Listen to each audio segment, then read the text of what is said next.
शेतकरी बंधूंनो, आता कृषी विभाग कळविणार आहे हवामानाचा अंदाज।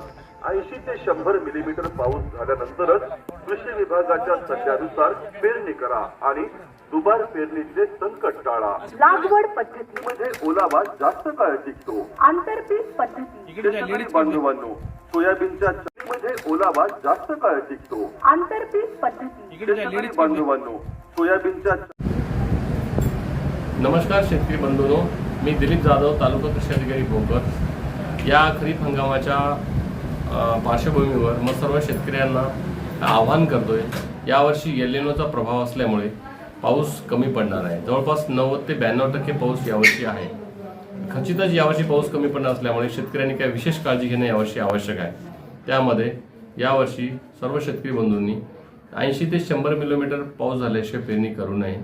दुसरी गोष्ट म्हणजे सर्व शेतकऱ्यांनी पेरणी करण्यापूर्वी आपल्याकडे उपलब्ध असलेले जे बियाणं आहे त्याची उगवणशक्ती तपासावी।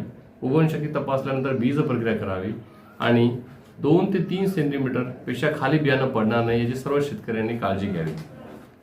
शेतकरी बंधूंनी बियाणे घेताना पक्की पावती, त्याचा लॉट नंबर, त्याचबरोबर घरी आणल्यानंतर त्याची उगवणशक्ती तपासावी आणि उगवणशक्ती 70% जर उगवणशक्ती चांगली असेल तर शेतकऱ्यांनी पेरणी करावी, अन्यथा बियाणं आपण जिथून खरेदी केलेलं आहे त्या अधिकृत विक्रेत्यांकडे ते परत करावं। अशा प्रकारचं आवाहन मी शेतकरी बंधूंना करतो आणि सर्व शेतकरी बंधूंना यावर्षी खरीप हंगामासाठी हार्दिक शुभेच्छा देतो। धन्यवाद।